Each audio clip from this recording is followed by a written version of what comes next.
Hi hello namaste welcome to Telugu one cinema. This is Diveshri. Star hero Vijay Deverakonda ప్రముఖ heroine రష్మికతో రిలేషన్లో ఉన్నాడనే వార్తలు చాలా కాలం నుంచి వినిపిస్తున్న విషయం తెలిసిందే. దీనిపై ఎవరి ఊహాగానాలు ఎలా ఉన్నా కానీ విజయ్ కానీ రష్మిక కానీ ఈ విషయంలో డైరెక్ట్గా మాట్లాడిన దాఖలాలు లేవు. ఇక విజయ్ లేటెస్ట్గా ఒక ఆంగ్ల పత్రికకు ఇంటర్వ్యూ ఇవ్వడం జరిగింది. అందులో ఆయన మాట్లాడుతూ ప్రేక్షకులు నా పర్సనల్ విషయాలు తెలుసుకోవడానికి ఎంతగానో ఆసక్తి చూపిస్తున్నారు. ఆ ఇంట్రెస్ట్ని నా వృత్తిలో భాగంగానే భావిస్తాను. ఎలాంటి ఒత్తిడి కూడా తీసుకోకుండా కేవలం వార్తగానే చూస్తాను. కాకపోతే నేను సిద్ధంగా ఉన్నప్పుడు ఆ విషయం గురించి మాట్లాడతాను.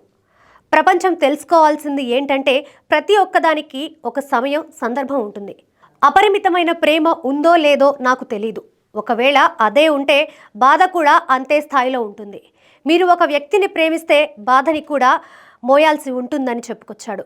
విజయ్ చెప్పిన ఈ మాటలు సోషల్ మీడియాలో వైరల్గా మారాయి. కెరీర్ పరంగా చూసుకుంటే విజయ్ దేవరకొండ గత కొంతకాలంగా వరుస పరాజయాల్ని చవిచూస్తున్నాడు. అందుకే ఈసారి ఎలాగైనా హిట్ కొట్టాలనే పట్టుదలతో జెర్సీ మూవీ ఫేమ్ గౌతమ్ తిరునూరి దర్శకత్వంలో ఒక వినూత్నమైన కథతో ప్రేక్షకుల ముందుకు రాబోతున్నాడు. VD12 అనే వర్కింగ్ టైటిల్తో ఉన్న ఈ మూవీ ప్రస్తుతం చిత్రీకరణ దశలో ఉంది. హిట్ చిత్రాల నిర్మాణ సంస్థ సితారా ఎంటర్టైన్మెంట్స్ అత్యంత భారీ వ్యయంతో ఈ చిత్రాన్ని నిర్మిస్తుంది.